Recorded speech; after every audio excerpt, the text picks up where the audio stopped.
You got to see the business side of baseball.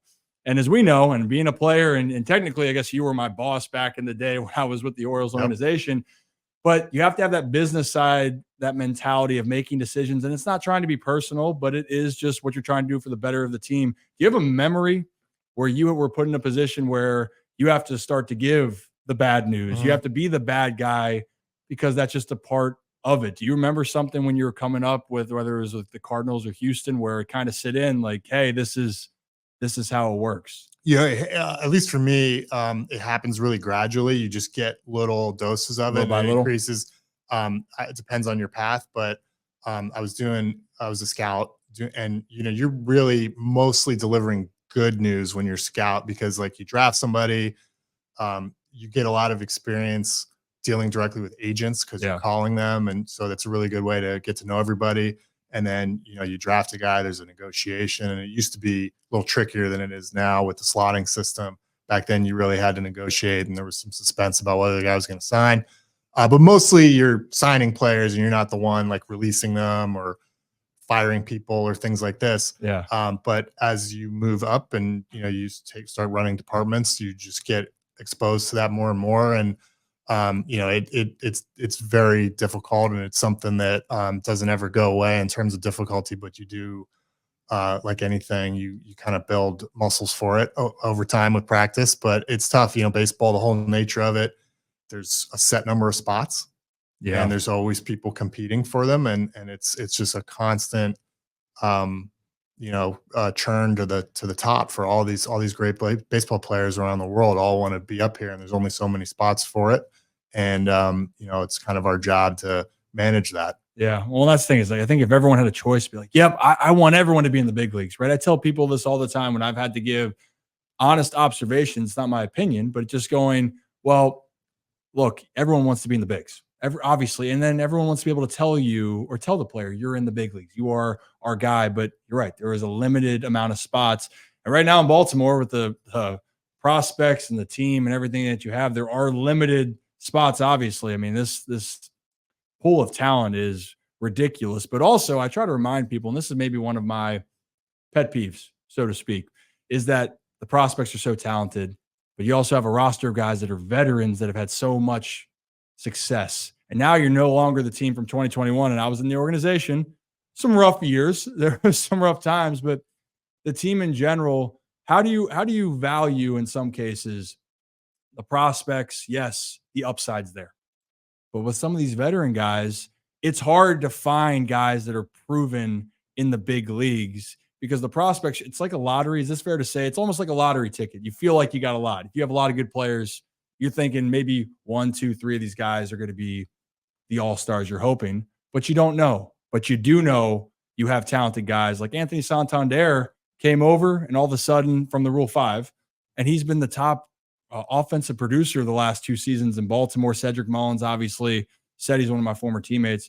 But how do you look at that from a guy that also, to explain to the listeners about it, of your value in the veteran guys, but understanding the prospect situation? Yeah, there's a lot there. I would say, as evaluators, like if you're a scout or whatever, an analyst, and you're asked to give a forecast of what this guy's going to be, and we do that, and there's a sort of trajectory that we think the player's on.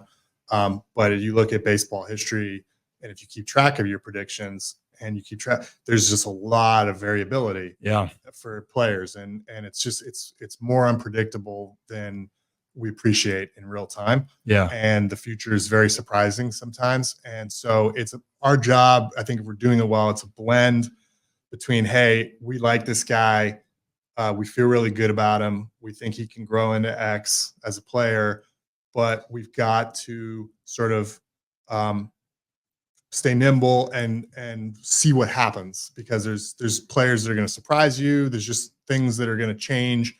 And so I think probably the best way I could describe what we try to do in the front office is get a sense of kind of what we think the trajectory everybody's on, but be humble and kind of give ourselves latitude if we see those things altering, and keep an eye on everything else. And we, there's days where we only need 9 players. Everyone's healthy, you Yeah. know, but then we got a long season ahead of us. And while at times it can feel crowded to have a lot of really good position players on the roster, like right now, I think this roster's got 13 guys that could be starting somewhere in the big leagues on a nightly basis. No doubt. And so it, you know, right now with everyone healthy and it being April with the off days and all that, you know, it's a bit of a juggling act for Brandon to keep everybody sharp in the lineup. But we just know how baseball is. We got a lot of time left. You know, we're going to need every one of these guys at some point in time. So it's a difficult balance at times. We're talking about a marathon of a season, right? Marathon of a season. And I think that's where people look at it. They're like, yeah, I want this guy to be up here. But the other part of it is you're trying to let your young players develop. And you just brought up that case. You have 13 guys that could be playing elsewhere, but only 9 could be on this roster. So you have some of these young, talented players where they're not playing every day. You're still on the development side for these guys, you know, with certain guys that are highly viewed throughout the baseball world as being top prospects. You know, if we're saying it's the Kobe Mayos or Heston Kjerstads, they're saying, oh, they're doing great. And they are. But you're right. They're still at an age too where the value of them playing every day is still so valuable as compared to some other guys where they've been around longer and they kind of understand what their role is. Does that make sense?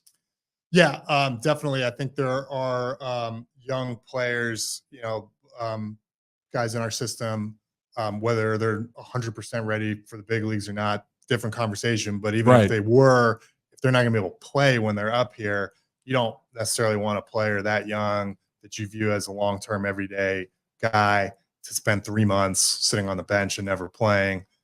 There's limits to the benefits of that experience. So, you know, that can often be part of the calculus. Whereas if it's a guy in his 30s, been around the block a little while, has settled into a role, you know, we embrace that on the bench. And oftentimes those guys, you know, coming off the bench is hard. You have to know how to prepare. You have to anticipate situations. You know, you have to keep your body loose without wearing yourself out unnecessarily. And so they're often better at actually doing the role too. Yeah, for sure. Well, and again, if you want someone to come off the bench and be in AAA and hit a $167 like I did, let me know, Mike. I'll come on back to Norfolk if guys are coming up.